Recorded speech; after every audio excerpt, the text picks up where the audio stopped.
Hello everybody, Happy New Year to you. A very happy 2025. I hope you had a great Christmas and I hope you're having a great start to the year. It's been a while since I posted my last video, and I just wanted to kind of add a bit more to what I was saying in the previous video really. Over the last few weeks, well actually for the last probably the last 2 months, I've been working on some ambient sets, and it just got me thinking about the whole during that whole process of putting those sets together.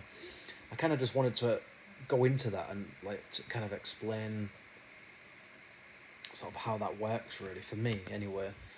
I'm not saying this is there's no sort of one size fits all.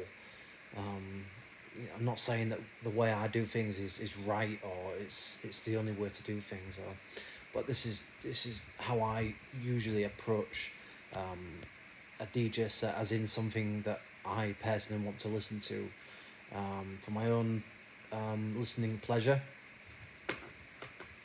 and just something that I want to kind of be proud of, I guess really.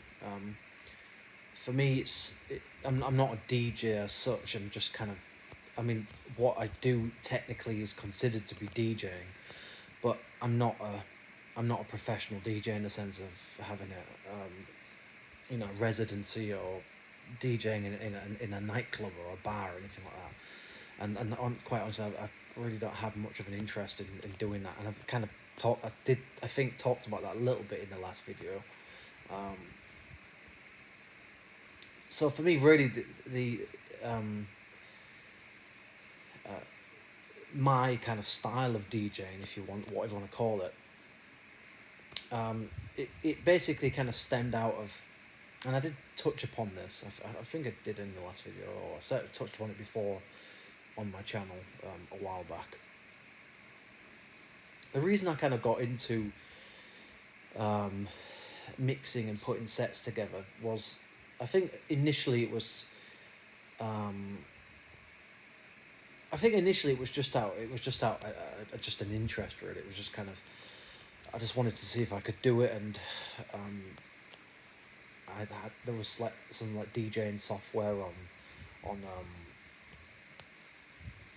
my older brother's computer, and I think I just used to like sort of just mess about with that in my early 20s, and just sort of, I didn't never really took it serious or anything. It wasn't like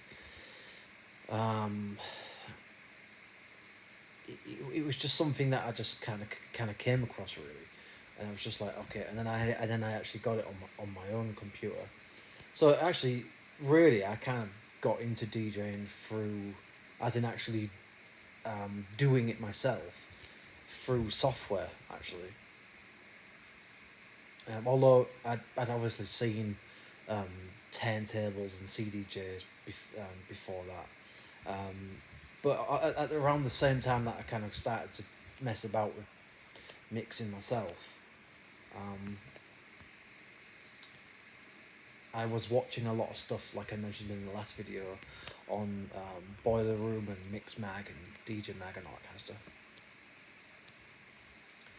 But it wasn't really until early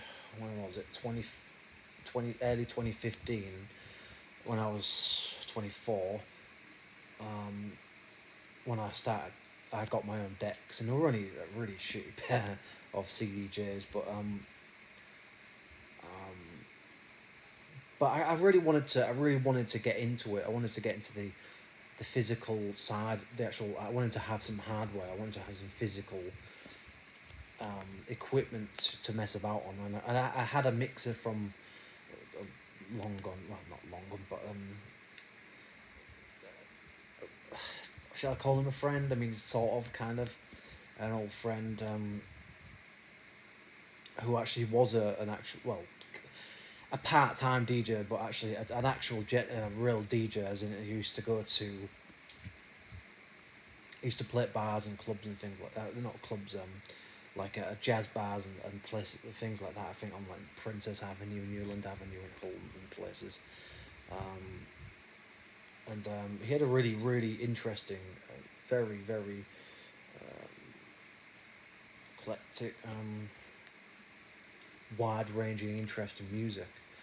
Um, I mean, I think at the time he must have been getting on what, mid 40s or late 40s or something. So he had a really vast interest in. He had a massive vinyl collection, from what I recall.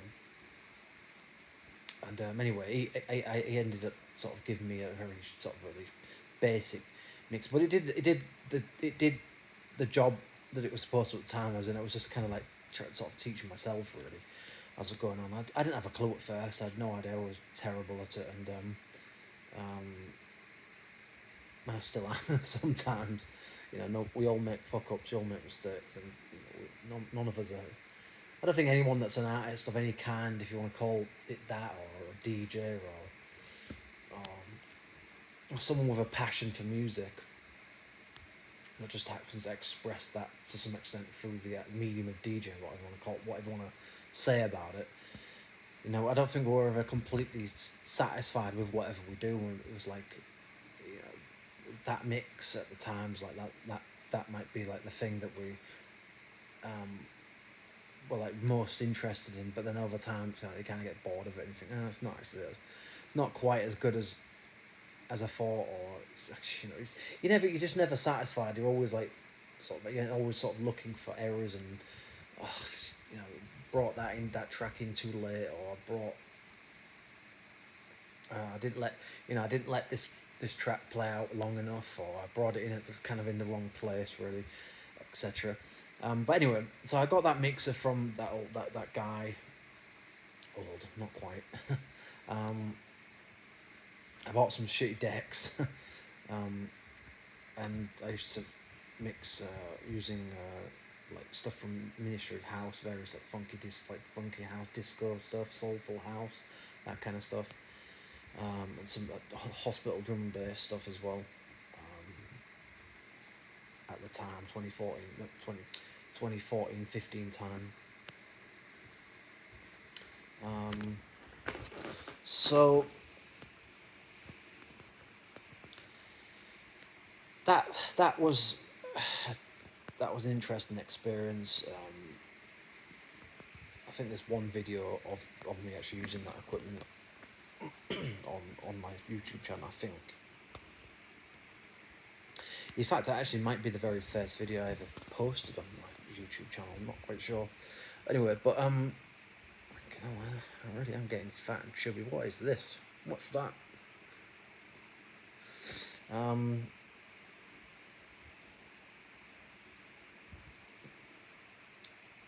Just lost my train of thought. Yeah, so DJing for me was kind of, there was a number of things that kind of got me into it. It was kind of coming across the software, DJing software, virtual DJ software,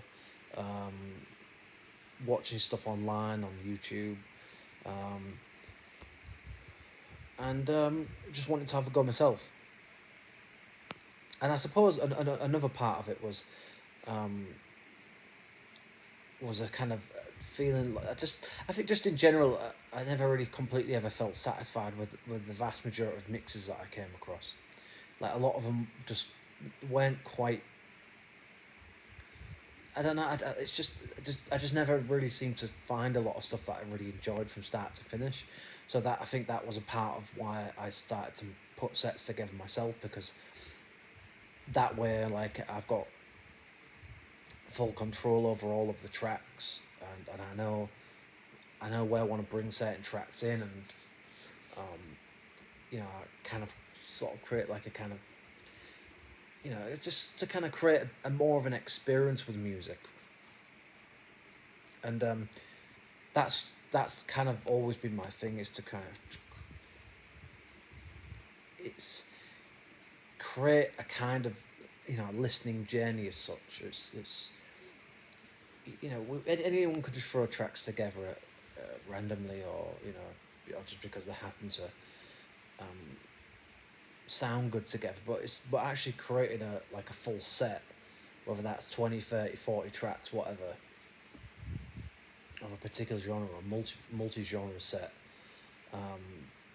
and really dedicating yourself to that, like for a few days or even a few weeks sometimes, to get to a point where you say, right, I think this sounds good. This works well into my ears anyway.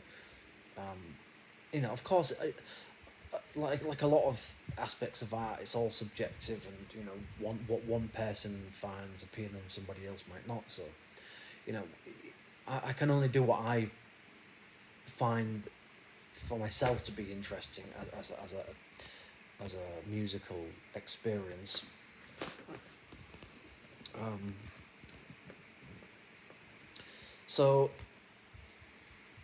the process. I'm going to get onto the process in a minute, but yeah, I think there were a number of factors involved in you starting to get interested in putting, actually mixing and working on how to construct a mix of whatever genre that is. And I'll talk about that in just a second. But I think another aspect of mixing probably was, I mean, look, of course it was a love of music anyway. It was an interest in music. I've been interested in music since I was a child. Well, certainly my later childhood anyway. And certainly in my early to mid teens, I was very very interested in music. So there's always been that there anyway. So I guess it's not kind of anything spectacular, anything sort of like, it's not like a surprise or anything that I ended up kind of getting interested in it. It's just I didn't think that I would do it for as long as I have. And I've pretty much put sets together now, just about pretty much all main genres really. As I said in the last video I made. But predominantly I've mixed drum and bass, garage,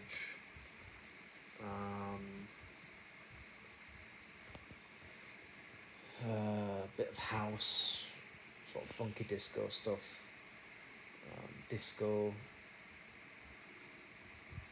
techno, done some techno stuff, done a little bit of speed garage, some electro, sort of heavy, sort of, like basic bass house type stuff. I've done a lot of stuff over the years. Posted a hell of a lot of stuff on Mixcloud, some stuff on SoundCloud, but predominantly most of it's has been or is on Mixcloud. So yeah, the process. How does it work for me? Well, first of all, like everybody, you've got to collect your music by whatever means that you do that. In the past, it used to be YouTube. I used to copy stuff from YouTube and download it as a MP3, usually in 360 format. From time to time, I still do that, but it's not as often anymore. Generally speaking, I buy stuff from Beatport now, or Discogs. But predominantly, I think overall Beatport is probably the best place to find the vast majority of like electronic music. That is, Beatport's the place to be for that. Spotify's good, but as far as listening to music, but actually buy like coming across really interesting stuff. Initially, I usually find stuff through YouTube, and then I'm like, okay, I'll go onto Beatport, see if it's on there. If it's not on there, I'll go to Discogs or go elsewhere. I'll just do Google searches or whatever, and see if it's available. Because sometimes some things haven't been released yet or whatever. So, but I'm not gonna lie. The odd cheeky little MP3 download is it does happen, and I'm not probably not the only one that does it either. But so I hold my hands up to that. But having said that, I don't play in a club. I don't play out. I don't make any money. I don't make any money from what I do at all. And that's not justification, but that's just me saying that it's not like I'm profiting from this in any way, because I don't, and I never have. Even when I I played out in a club before. I didn't get anything for it, so I never got paid for that gig. So, um, and like I said, I don't have I don't have the personality. I don't really have the interest, um, and I just don't think that's the kind of environment that I want to be in, really. And I kind of went into a little bit of that in the video that I made before about the same topic that we're talking about. So, but another reason why I wanted to mix was to have music to listen to when I'm exercising. That was another kind of a motivator, I suppose. I think the main motivator as well, like a dissatisfaction with a lot of the mixes I came across. Um, Not having a lot of money to go out there and buy a lot of CDs and mix CDs and stuff like that when I was younger. But I think most of all, it was just that I just wanted to have a mix where I actually enjoyed it, or pretty much enjoyed it from start to finish, and all like I actually like all of the tracks in the mix, and not just 20% of it, or 60% of 70% of it, whatever. And so I guess maybe it was somewhat of a kind of control thing, perhaps, maybe in a way, but it was also just a thing of like I wanted to enjoy it. I wanted to enjoy. If I'm going to be out there exercising, let's say for an hour and a half, 2 hours, or whatever, or even just an hour, I wanna feel motivated. I wanna feel. I don't want to lose momentum, and that sometimes that's what happens when you listen to mixes. Like you start off like being enthusiastic about it, and then sort of gradually it either goes on too long, or there's too many dips, or there's too many kind of filler tracks. What I consider to be filler tracks. Or just for whatever reason, the just mix just doesn't seem to work very well. Just doesn't The flow doesn't work very well. Either just overall or just in certain parts of it. Some mixes you listen to, it's like just some have the energy throughout. Like the flow works. It just for whatever reason it just seems to work. There's a it just it just it's kind of organic, I guess. It's natural. It feels like the tracks connect well with each other, and the overall mix sounds good. It goes somewhere. It ends up somewhere. Whether that's always the intention when the DJ is putting that set together, or just mixing there and then the spot without any planning or whatever. I don't know, but sometimes some CDs or some mixes, whether they're live or actually have been prepared, some of them just have a certain feel to them, and they give you certain emotions, a certain vibe, and and and I guess that's kind of what I wanted to sort of recreate that kind of thing. I wanted to do something for myself, uh, because as I said, I was dissatisfied with a lot of things. That's disgusting. My skin is really dry.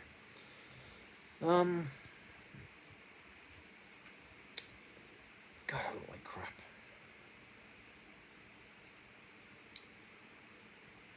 So yeah, so that's pretty much it, really. That's how I ended up kind of getting into DJing, as a hobby. That is, it's important to say that. Now onto the process of actually how I do it. Like I said, I go about collecting music. That can take hours. It can take days, and usually it takes days, um, because it's a case of. See, the thing is with me, I'm not like someone that's like actively looking for music all the time. Like I'll go through like a period where I'm like, I really want to mix. I really want to put a drum and bass set together. I really want to do a dubstep set, or want to do a house set or something.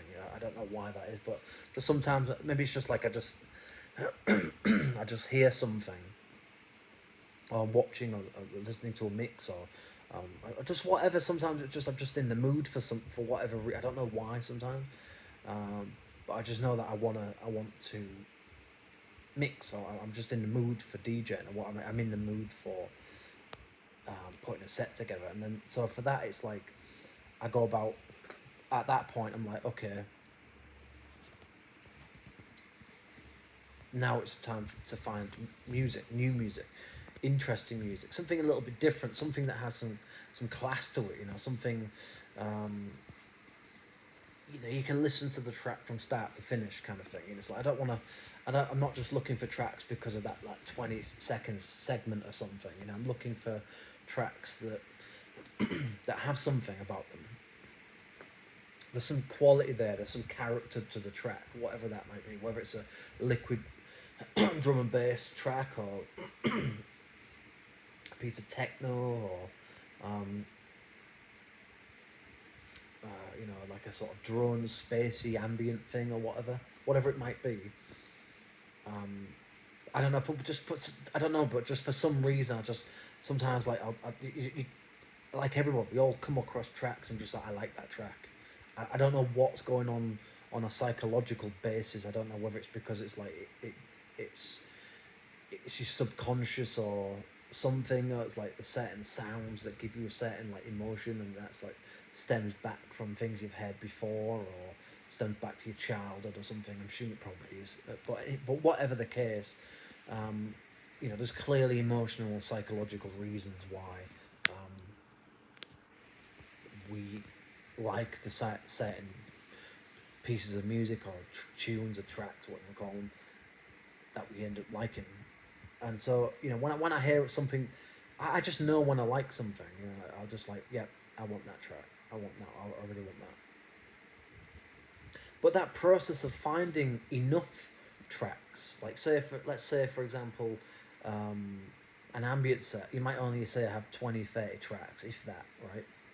I mean, usually you might not have any more than 20. It really depends on what you're trying to go for. Like if you're creating a kind of like sleep ambient set, for example, then you might want to have, say, 30 or 40 tracks. So you might end up with like a sort of 4-hour set or something.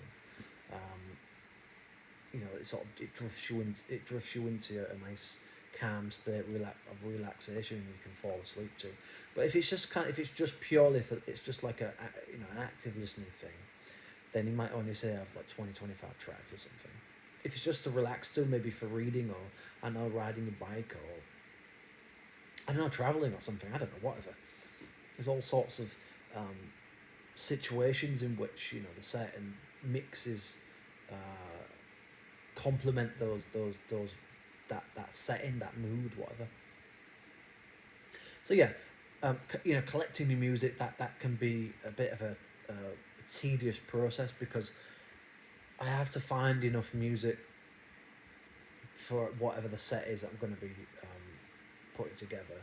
And I'm always looking for new music. Like it's like, yes, I might include like a few classic tracks of a particular genre. Like for example, drum and bass. You might have some stuff by, I don't know. It really depends on what kind of subgenre of drum and bass you're using. But let's say, for example, I don't know, like things like Jump Up. You might have tracks by Hazard or Taxman or TC, for example. Or if it's like ambient, you might include stuff like by The Orb, or Brian Eno, Robert Rich, people like that.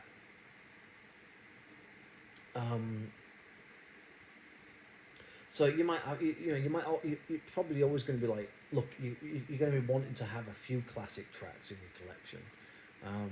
But I don't actually have a massive collection of music, and I deliberately don't do that. For me, it's like I said, it's a hobby, it's a part-time thing. And the reason that I don't have a massive music collection is because most of the stuff that I've ever found that I liked is on YouTube, a lot of it, and so it's actually just in playlists. So I don't have like I don't like have like a terabyte of music or anything like that. I certainly have a lot of music in my Google Drive, probably hundreds, maybe a few thousand tracks, probably, possibly, certainly a few hundred. Because I've kept stuff in my emails over the years, and I've got tons of stuff on it on MP3 players and stuff on CDs and so forth. Stuff on hard drives over the years that I've downloaded and kept. Some of it from YouTube, some of it I bought. So the collecting process of music can be it can be difficult because I don't go out there like looking for a particular sound usually. Like I'm just looking for good music within a specific genre. So I'll be like, okay, I want really good ambient music. Where do I go for that? Where do I look for it? Well, Beatport, YouTube, Discogs, Spotify, places like that. Just Google searches sometimes. Just looking at albums that have come out in a year or whatever. Just looking through the track list and finding just random. Sometimes just a case of just randomly searching things, and but usually my process is primarily initially it's usually on YouTube because that's where like there's so much music on there now. So it's a case of sometimes it's just a thing of going through a particular channel that's dedicated maybe to a specific genre. For example, like let's say ambient music. So cryo chamber is a good example of that. Where you find really interesting stuff. There's a lot of droney kind of ambient stuff on there. Sort of dark, deep, very deep stuff. Very interesting ambient music.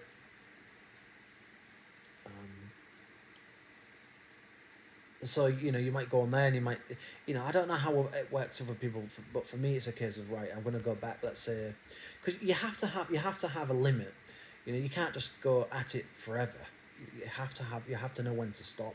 And so I always set myself sort of like a kind of like a filtering process whereby, say go back like 2 years or something, go back 2 or 3 years, go through certain channels and look back over say the last 6 months or the last year or something like that, whatever, and just do it that way and then come across and then go through each track bit one by one, and then save them to create a playlist, put them in the playlist, a bit like what people used to do on Spotify years. I don't know if people still do it, but years ago people used to use like was it called Bandcamp, and like Spotify, various playlists and things like that. So that's how usually how I do it, and then from there I'll go on to Beatport and see if it's on Beatport. If it's not, I'll go elsewhere, and if it's not, sometimes I'll just download it as an MP3 and try and find the best quality version of it I can find. And the way to do that actually a lot of the time is to actually, look, you shouldn't really be ripping anything from YouTube. You shouldn't really be downloading anything as MP3 because you're not going to get quite the quality that you want really. But sometimes, if let's say if it comes under the artist name and then followed by the word topic, then you're going to find that that's probably the best quality version of that particular track that you're going to get on YouTube, and that's usually how I go about getting the best quality of that track on YouTube if necessary. But a lot of the time it's just a case of just going through Beatport. Most like 70-80%, 85% of stuff is usually on Beatport. So big up Beatport. But I just wanted to be transparent about that. I don't want to bullshit and lie.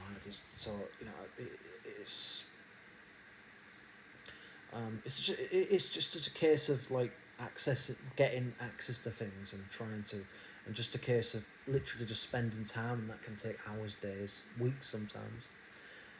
But it's because I don't do it as a job. I've got more time to really focus and narrow in on, and I try not to get too much music. So, and I'm always like conscious of stuff I've heard before as well. So I'm like, right, of the tracks that I've just listened to over the last hour or so, or whatever. I'm just like, okay, avoid this. This sounds too similar to this. And so what you're trying to do is trying to collect music that you feel could work together in your playlist, and that's kind of helping you that's helping you before you start working on putting your set together.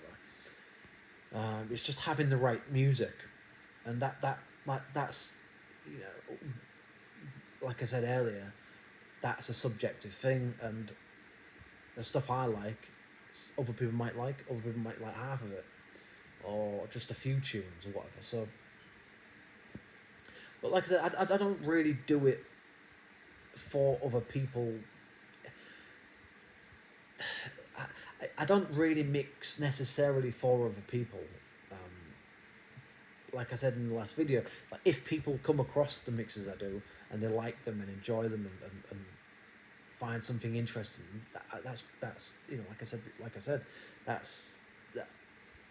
You know, I genuinely do appreciate that, and that's a really great thing.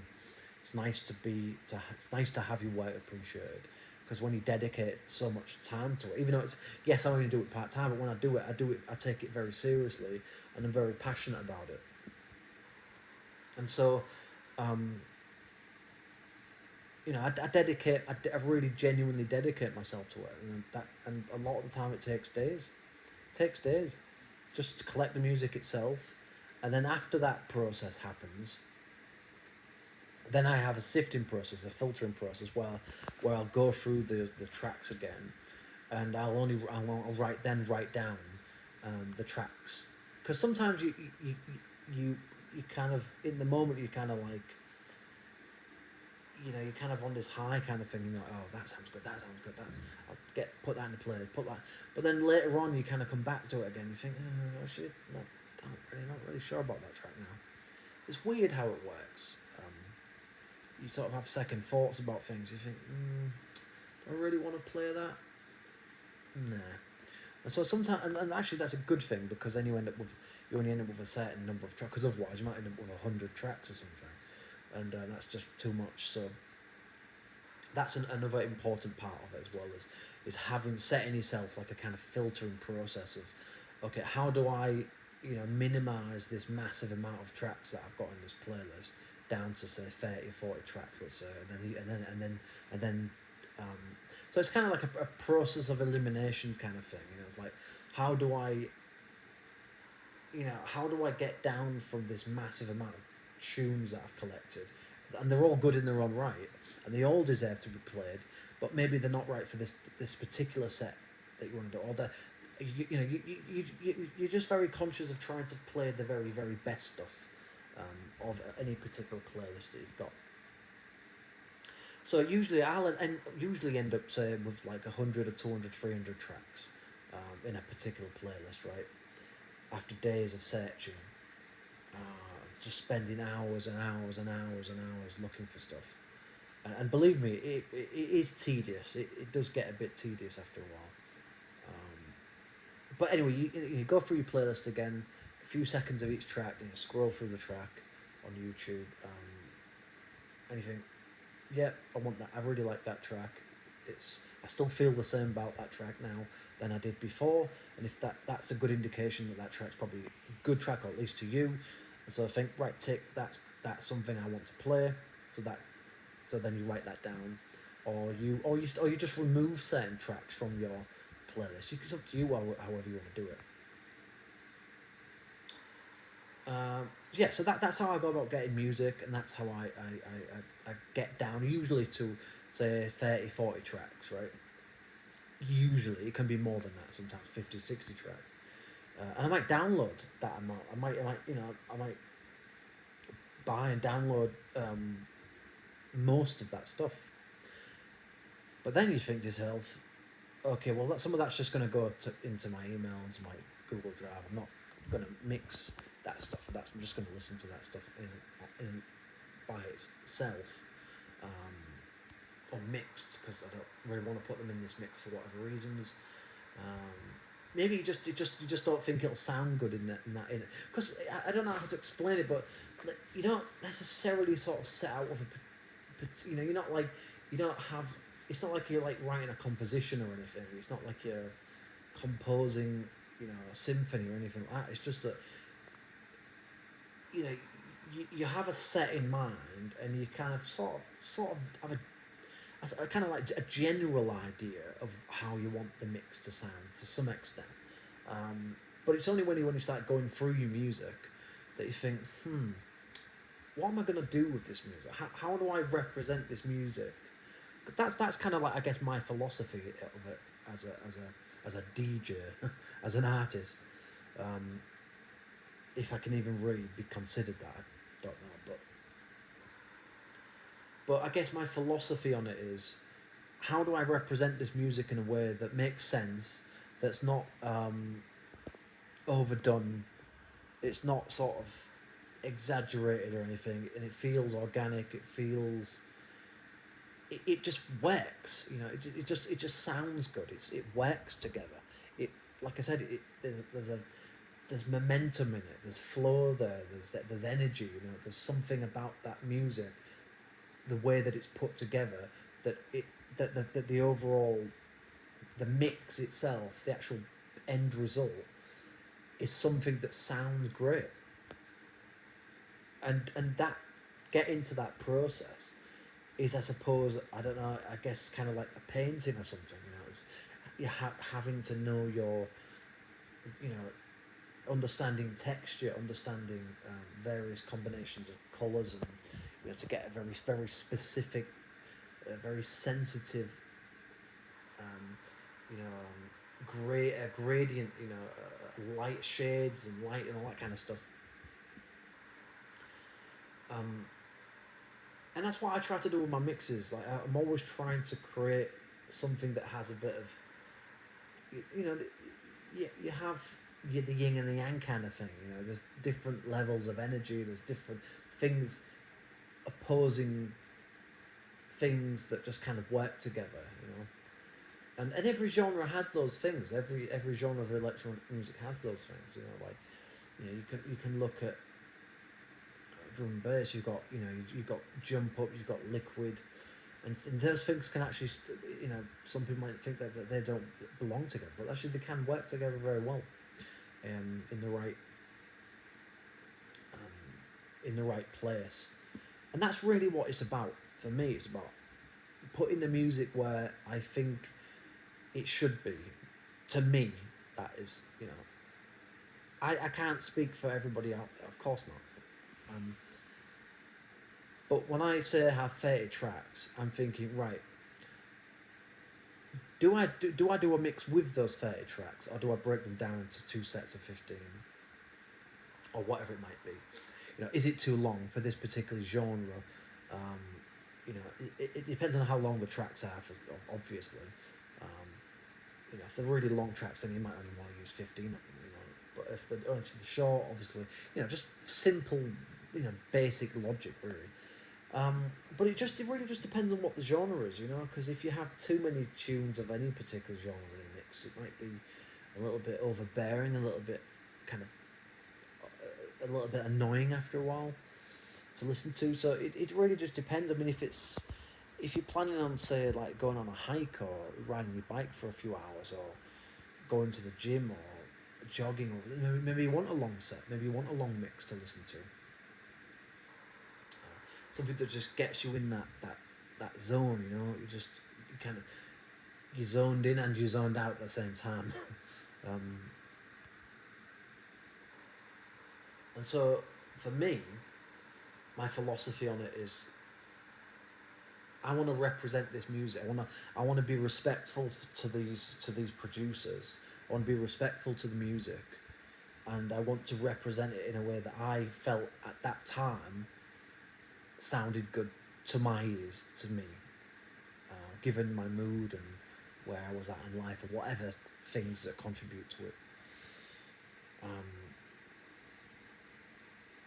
So yeah, it's a case of just, and then so as far as actually putting the set together, it just depends on what the genre is that you plan on mixing with. I think that's the first thing to say. You know, there are certain techniques, there are certain styles, there are certain things that happen in terms of the actual mixing process, EQing process, using the faders and gains and things like that, crossfade or whatever. You know, there are subtleties, there are nuances between different genres of music, as far as the um, you know, the transitions between tracks are concerned. But you know, I mean, predominantly, it's pretty much the same thing. You're going from one track to the other. It's just a case of how you do that, and you know, some genres require to be a little bit more aggressive with, for example, jump up. Maybe some aspects, some styles of techno, some hard house, you know, bass house kind of stuff, garage, UKG. Yeah, I mean, it just depends. You know, sometimes you want to have the transitions, the actual mix, as in the transition period between two tracks. Do you want it to extend a bit longer? Sometimes you just want to cut into the next tune.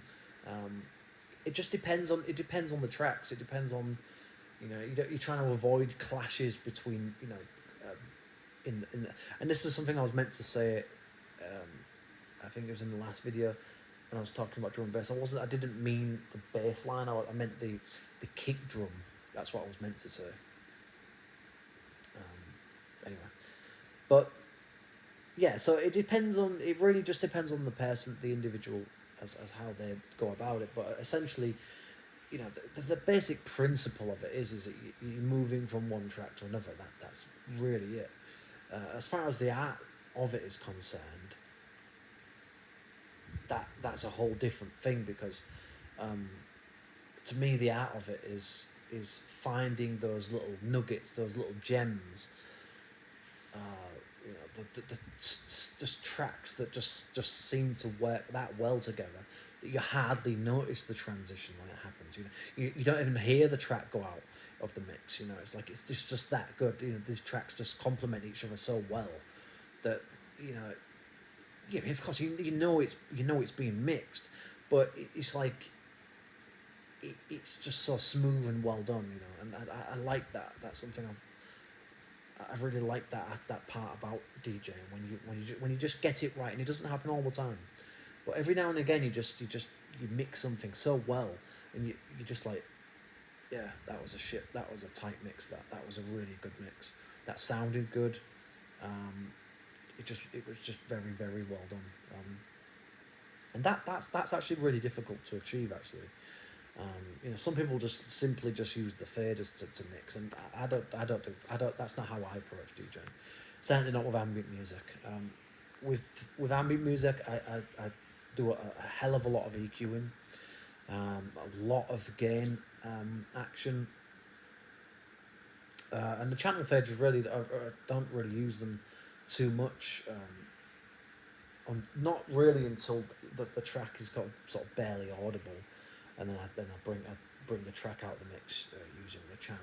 Sometimes I use the gain to remove to take the volume out completely, or sometimes it's usually a combination of the gain, the channel fader, and the mids, and the lows, really. It's a combination of all those things with ambient music. But that can also apply pretty much to any genre. It really just depends. It depends on what you're trying to achieve at that particular moment. Sometimes you might want to bring a track out a little bit more aggressively, less subtly. So I don't know. But anyway, that's how I mix. Usually with liquid drum bass, more minimal stuff, ambient, sort of minimal house, tech house, some stuff like that, progressive house stuff. I tend to be a lot more subtle and nuanced with when we're mixing, because it has to sound, it has to be really smooth, and that takes a bit of practice, and that's it's not easy. Let me tell you, it's not easy. Even though I only use a Newmark mixed track Platinum FX controller. I'm not using turntable, but I can tell you now, even using that, or a traditional mixer, whatever you want to use, it's not, you know, it's. I think it's something that you really have to be genuinely passionate about to get that sound, to get that feel, to get that really well refined, soft, smooth transition. And also it really depends on the tracks as well. Um, Sometimes the tracks can actually help you. But anyway, I'm going off on a complete tangent here. This was a video that was supposed to be about the process of doing, and it is, but I keep going off topic to some extent. Um, so yeah, collecting music, getting music, working through your music. How do we do that? How do we go about that? Well, for me, it's just a case of listening to the music. If I don't actually know the music, so a lot of the time I don't, because I'm usually looking for 90% new music. I don't want to hear music I've heard before. You generally don't want to mix music I've mixed before. Been there, done that. What's the kind of point? Apart from the odd track, maybe now and again, I might play a track I've played before. Um, Certainly with Liquid, I tend to play Adam F. Circles or try to find new remixes of it. So there are some tracks where you kind of like, you kind of feel almost obligated to, because they're just so good, and so classic now. Have such legendary status that you almost feel that you've got to include them.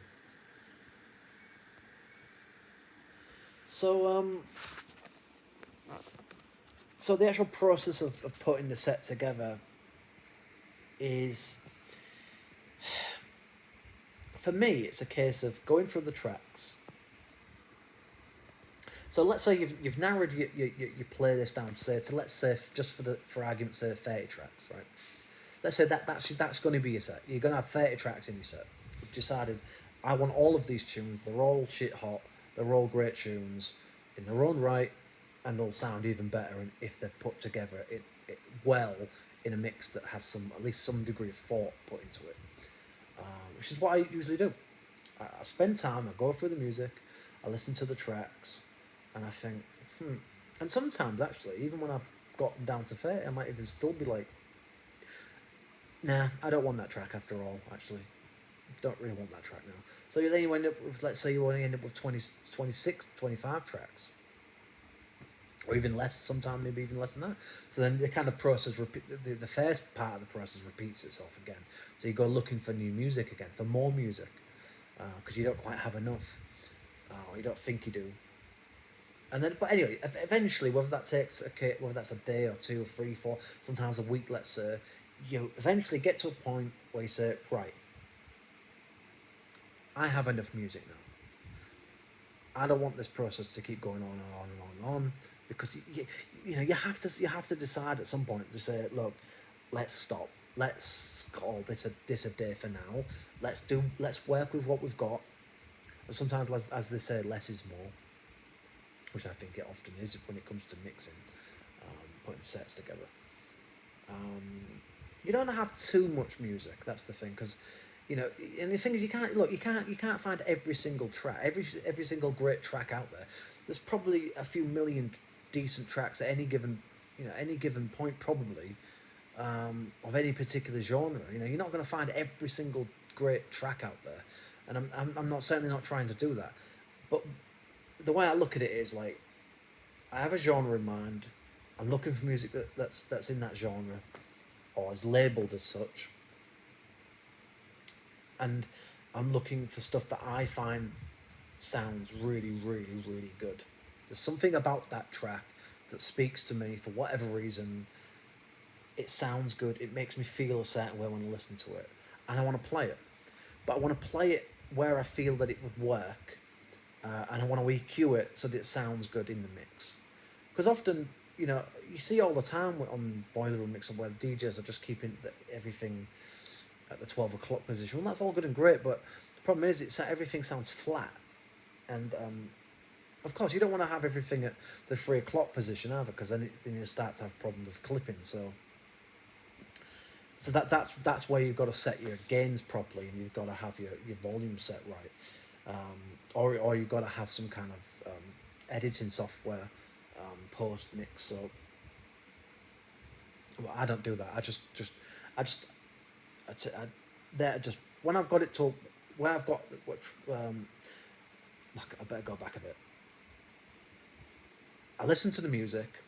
I decide. I go through another filtering process, and I get to a point where I'm like, right, that's it. Those are the tunes that I'm using. This is it. These are the tunes I'm going to use, and that's the end of that. Okay, this is what this mix is going to have in it. Okay, because otherwise you'll just never do it. You'll just go round in circles, and so you have to have a point where you say, this is final now.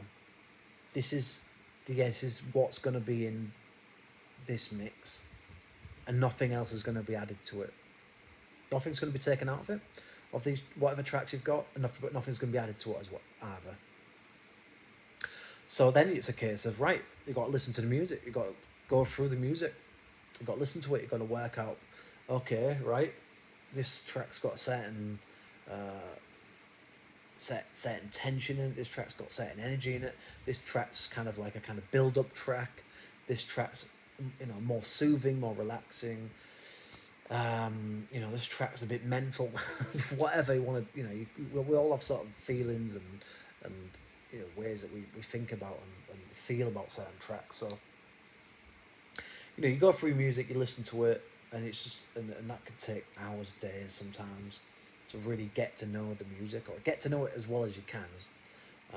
You're not expected to know every single second of it, but get to know music to some extent anyway. Even if you just don't know the entire track, just how do you feel about the tracks when you're listening to them? Where do you think that where should they be in this mix? It's kind of, I guess it's a bit like, I think I described it in my last video as putting a puzzle together. It's a kind of like a crossword kind of thing or something. For me anyway, it's like, okay, I've got 30 tracks. How am I going to do this? How the hell do I put these tracks together in a way that gives the listener a musical experience? Because of course, you could just go away and listen to the tracks individually. No problem. Do that. I could do that myself in a playlist. But a mix is there to create an experience. That's what, to me, it is about. For me, it's the experience of it. It's the way the tracks come into the mix. It's the way the sound when they arrive at the point where the volume doesn't increase any further. It's the way that the recued, how the bass comes in, how the vocals come in, how the harmonic relationship between certain tracks works well. Just certain keys just sound really, just are very well balanced and sound really good. You get this sort of euphoric feeling from it when and it might only last a few seconds or a minute or two, whatever, or the entire transition of the mix between two tunes or three tunes. And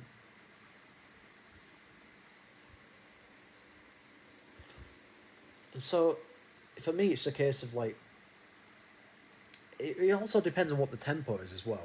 It depends on, like, obviously if it's just like sort of, if it's music that doesn't really have any major percussion in it, like for example ambient space, drone ambient stuff, then you don't have to worry about that extra that complication of it.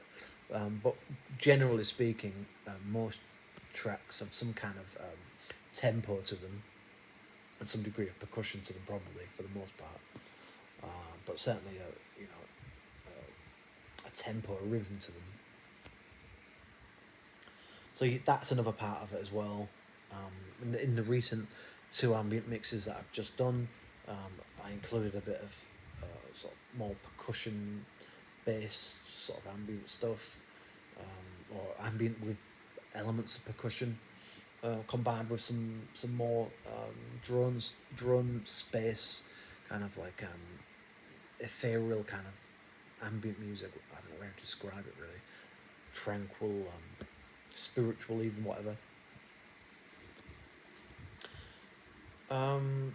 So you really have to spend time with the music and treat it kind of like like a project, I guess. Treat it like a piece of art. get to know it somewhat, and then start making decisions. Because a lot of the time, you'll when you finalise your selection of tracks, you might already have the first track in mind. You think, I already know what I'm going to play first, and then from that point, you think, okay, where do we go from here? What makes sense? What makes sense musically speaking?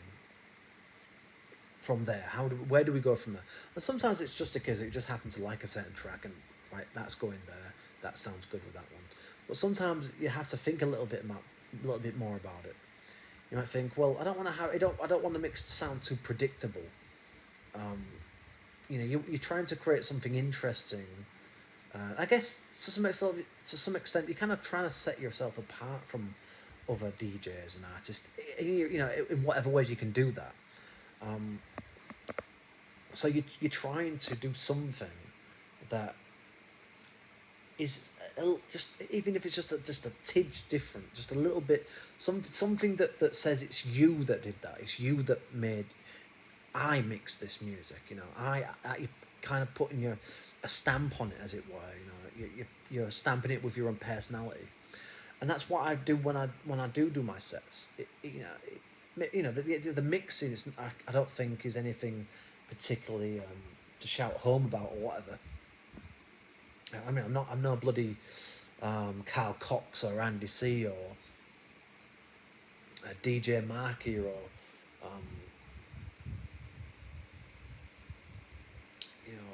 anybody of that kind of caliber. Of course not. I don't do this as a profession. I'm not that talented at all, really. It's just, like I said, it's just a hobby. That's all and that's how I treat it. It's a hobby. But when I do it, I'm extremely focused and I take it very, very seriously, because I want to create something interesting. I want to be proud of the mix. So it was worth the effort. It was worth the time that I dedicated to it. If not for other people, certainly for myself. But of course, in the back of your mind, you want other people to like it as well. You want other people to like the music that you've chosen. But more than anything else, you want people to enjoy the actual the mixing of the mix, not so much of course it's the music, but the way that the mix has been formed, it's been sculpted, however you want to describe it. That's what it is. That's what the experience is. It's the music you've chosen, and how you've sculpted through that music, how you've made something out of it. Because otherwise, it's just you might as well just play your playlists as they are. Because otherwise, there's nothing to it really. It doesn't mean anything. Of course, the music means something to the producers that made that music. But as far as me playing it, it's like there's no point me playing that music unless I'm doing something with it. I'm creating something out of it. I'm respecting it as much as I possibly can. I'm showcasing it in a way that shows the music off. Whether that's tweaking certain frequencies from time to time. Trying to get the best out of a track. Or if it's just trying to find that, like I said, that little nugget, that little gem of a track that just sits right. It's just like almost like too good to be true. It's like fate even. I don't know. It's just, when you hear it, you think, that's it. That's the tune that's going there. That's the tune that should be there. And maybe it's meant to be there. Maybe, if you want to go down that route. So my whole take on it is, if I've created something that I can listen back to a year from now, 5 years from now, then to me, I feel like I've done something worthwhile. I feel like I did it right. And yes, it was hard sometimes. It was tedious. It was a little bit boring at times. It wasn't always, this fun experience. I think that some people think that, that mixing is um, it's it's a hobby, but it is a bit of a skill as well to some extent. Um, it is a thing of, you know, it's difficult to explain all of it. Sometimes I just do what I'm doing and I'm not really thinking about it. But it's only when you actually sit back and reflect on it properly that you think, there is more to it. Actually, you know, it's not quite as, because you're just doing it. You're not really thinking about it because you're just actively there, choosing your music, getting the music ready on the decks. Um, you know, you're queuing the music up. You're trying to set your levels right so that it doesn't come in too loud or too quiet. And you're very, you know, you're very deliberate with your EQing. You're not overdoing it, but you're not underdoing it either. And you know, and the thing is, you can tell when you listen back to music whether you've done it right or not. So ultimately, for me, it's about an experience, and it's also about the fact that you can listen to that mix in different circumstances as well, in different moods, in different places. Um, you know, you want to be able to, you want to look back at what you've done, and of course you can't. You know, and it's important to state this, is that you can't take credit for other people's music, and I don't. I never have. I never will. It's not my music. I didn't produce any of it. I didn't make any of it. But what I did do is I dedicated myself to finding music that I felt showcases a genre or a specific time within a genre, um, that does it justice, that does it justice, and you somehow kind of create something new out of it. You know, you kind of create something. You know, it's like an artist. An artist they didn't invent the colors necessarily, or maybe they invented some new, you know, shade of color, whatever. But you know, the basic aspects of it, they didn't create the paintbrush. They didn't create the palette. You know, they didn't create the um,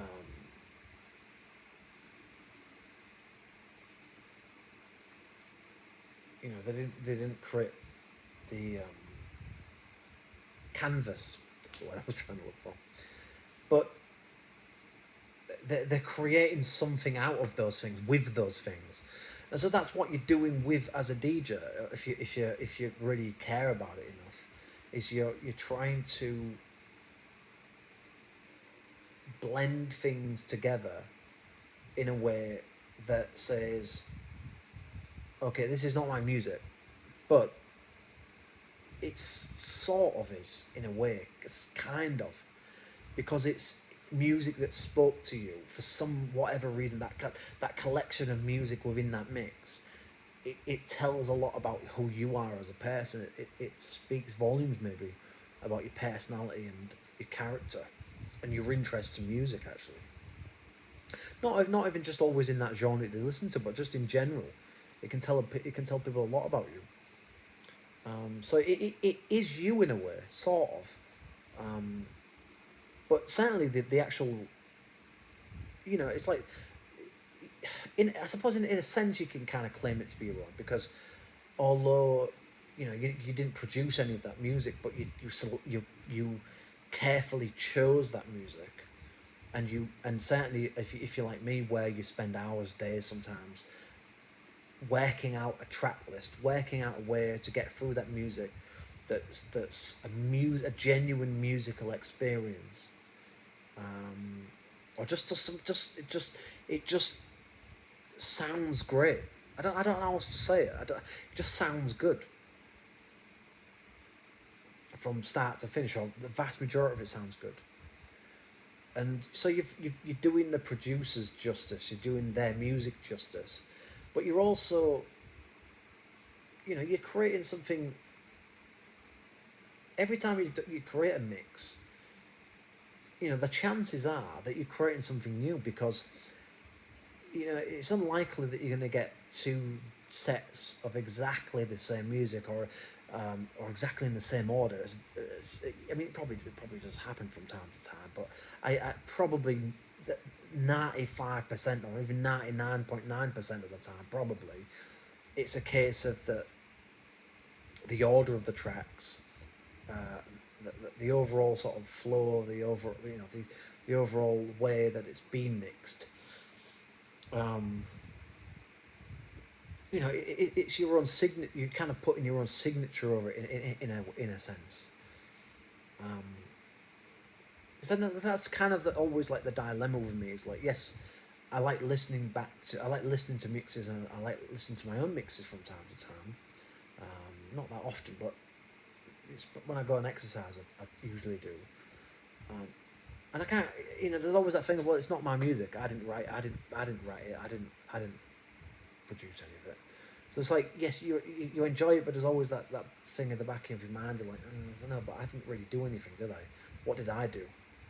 What did I produce? What have I made? And so, but at the same time, it's like you think you kind of have to, like, it's not about necessarily the the software that made that music or the people that made that music. It's more about the arch of it. It's about, it's like, I didn't create the building blocks. I didn't create the materials needed to build the cathedral or whatever, the house, but I put it together, kind of thing. If that makes sense, it's like I kind of crafted something out of the music, in a way. Of course, it's not. I can't claim to be an artist. I can't quite claim to say that I'm even really an artist or DJ or such. I mean, but but technically speaking, I am, I suppose. Um, but I never really take credit for it, because I never really quite know if I can justify it to myself to say that.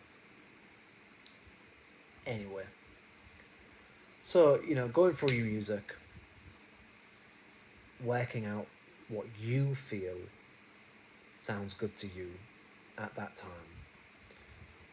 And sometimes you might want to listen. You might want to just sort of go through. You might have your track list ready, and you think, right, let's just play a few seconds of each of these tracks, um, in this order that I've chosen, and let's see if it's.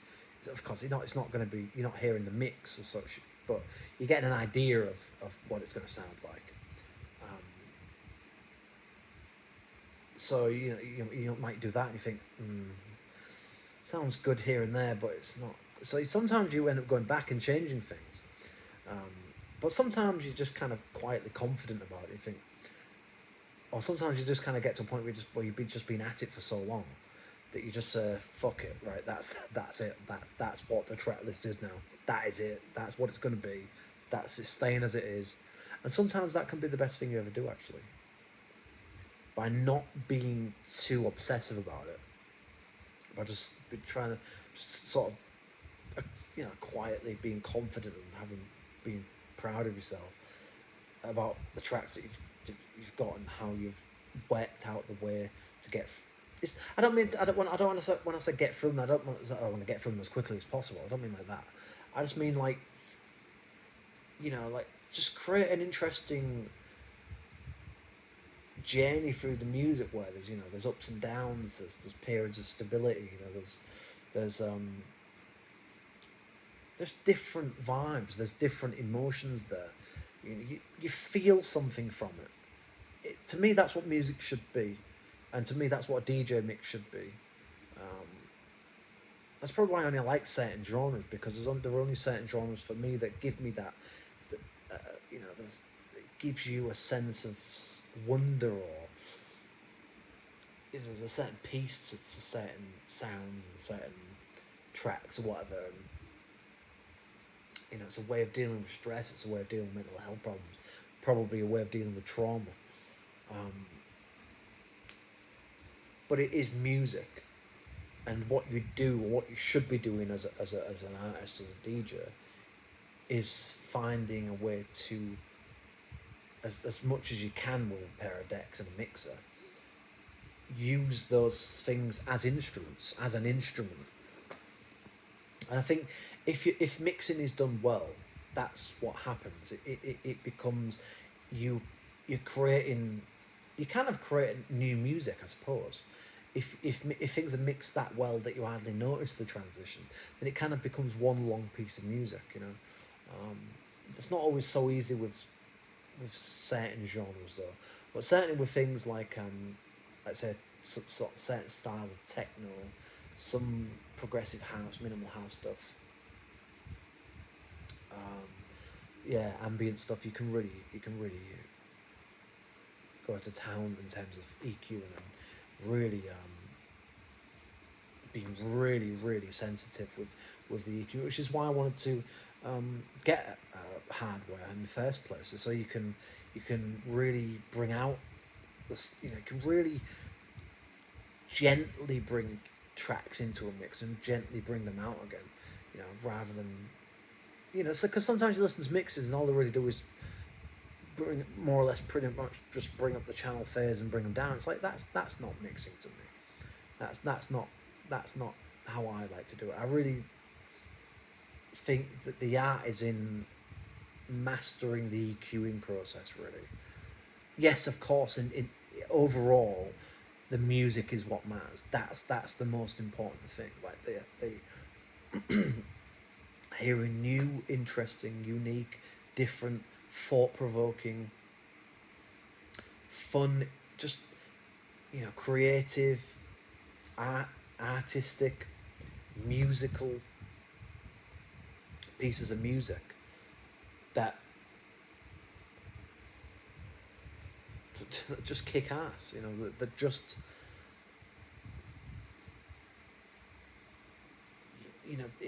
it's like, I want you to listen to this. I really want you to listen to this music.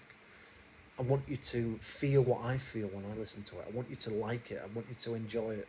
And I don't mean that in a kind of controlling way. I just mean that I want you to be as passionate. I'd like you to be as passionate about it as me. But I'd like, at least, at the very least, I hope you enjoy it. That's why I always say when I put on my Mixcloud, I hope you enjoy the mix, because I do. I do hope you enjoy it. Because a part of it is that I do want other people to enjoy the music that I didn't produce, but I've played it in the mix because I felt that it should be played. It's worthy of being played. It deserves to be played. Okay, it's just music that it stands out. I don't always know on a deeper level what's going on as to why I've found myself attached to certain music, but for whatever reasons, I just think I've got to play that track. I need to have that track in my playlist. That needs to be played in this set. And a track placement is, track selection is obviously the first thing, but say secondly is track placement, really. Of course, you've got to have great tracks, whatever you're playing, because if you're just gonna be playing generic, boring shit, excuse my language, then you might as well not bother. Just there's no point. You just pack up, sell your equipment, and go home, kind of thing. There's no point in it. There's no musicality to it. There's no artistry in it whatsoever. You're just gonna play a bunch of random, overhyped, just, like I said, generic, boring crap that everybody else is playing. To me, there's no point in that. To me, a DJ should be someone that's playing something that people haven't heard, or not many people have heard, or at the very least, playing it in a way that sometimes actually makes the track sound even better than it is on its than you'll when listen to it on its own. That's what that's the art of it is when you find when you place tracks in the right places in a mix where they seem to speak louder than they do when you listen to them on their own, kind of thing. It's a bit weird to say that, but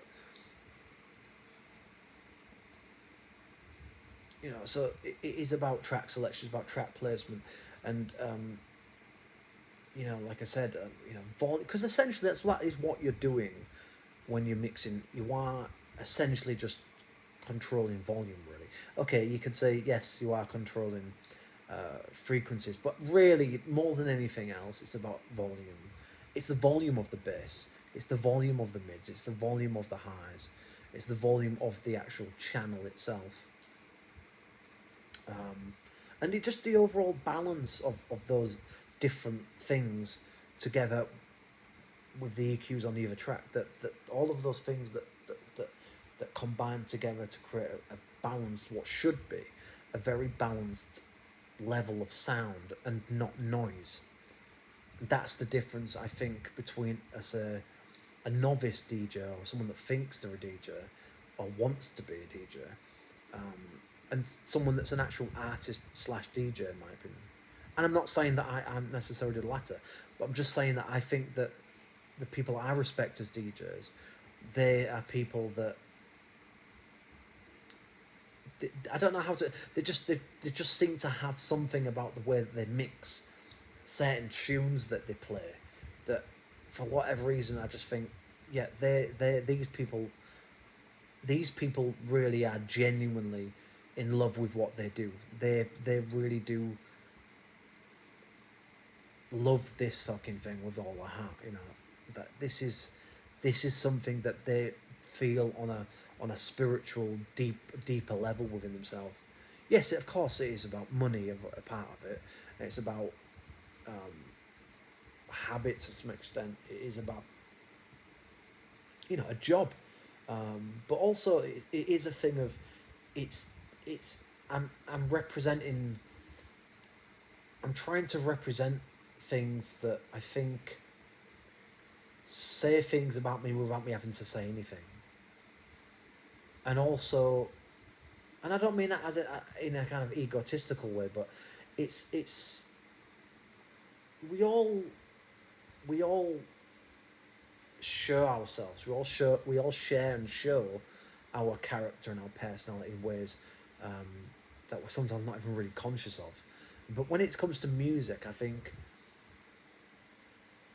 you know, like I said, I didn't produce music, but the fact that I've chosen certain a very limited amount of music for a specific set, that some of which I'll probably never play again in my entire life, or probably not much of it. There's something about that, you know. There is an art to DJing. There is an artistry to it. There is musicality to it, but I don't think it's not. I don't think it's as common as people would like it to be, and I sometimes think, to some extent, some DJs are a little bit maybe over exaggerated.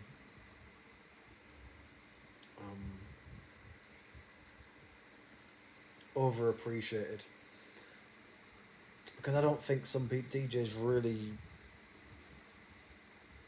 you know, it's not just about the music. It's about how do I get someone to sit down and listen to something for 30 minutes, an hour, 2 hours, 3 hours, you know, and that is, yes, the music has to be good. You have to like the music that's being played, but I think the real key, the real golden nugget, as it were, of DJing is really getting that experience right. If you get it right, people want to listen to the music. They want to listen to what you've got to say, musically speaking. Because it is kind of like a statement, I suppose, in a way. It's like, this is really good music, and you need to fucking sit down and listen to it because it's good music. But if you don't deliver it in the right way, it's like a speech, I guess. It's like a stand-up comedy night or something. If you don't deliver the jokes in the right tone, in a certain tempo, speaking and certain way of delivery, it doesn't bite. It doesn't come across, and I think that applies to DJing really. You have to deliver the goods. You have to be able to find the art within the music that you've got. I know that doesn't make any sense, but there's an art in there somewhere. There's music. There's a musicality to be found within that music, but that takes time to go. That you've got to go through it. That's where the dedication part comes into it. And as far as getting to the point where you're ready to put the set together, that's really down to you as far as mixing. I've already kind of touched upon that. But for me, I generally, with a lot of music that I play, usually I kind of like being a little bit more sensitive and subtle with EQing and volume control, because I think that's probably more me really overall. But in terms of like drum and bass, dubstep, garage, it kind of calls for a little bit more aggressive, full-on mixing really. A lot of switches, a lot of kind of chaos going on at times. But anyway, so there we go. I think I've rambled on enough. I've been going on here for over an hour now. So that's how I do it. That's my process. That's my take on DJing. And I hope that you found something interesting with what I've said today. Again, before I go, I'd just like to wish you a very, very happy new year. I wish you all the very best. I wish you great health. And I hope that 2025 is a great year for you. So thank you for listening. I'm sorry to have bored you for so long. And I will be back with another video very soon. So thank you very much. Bye-bye. See you.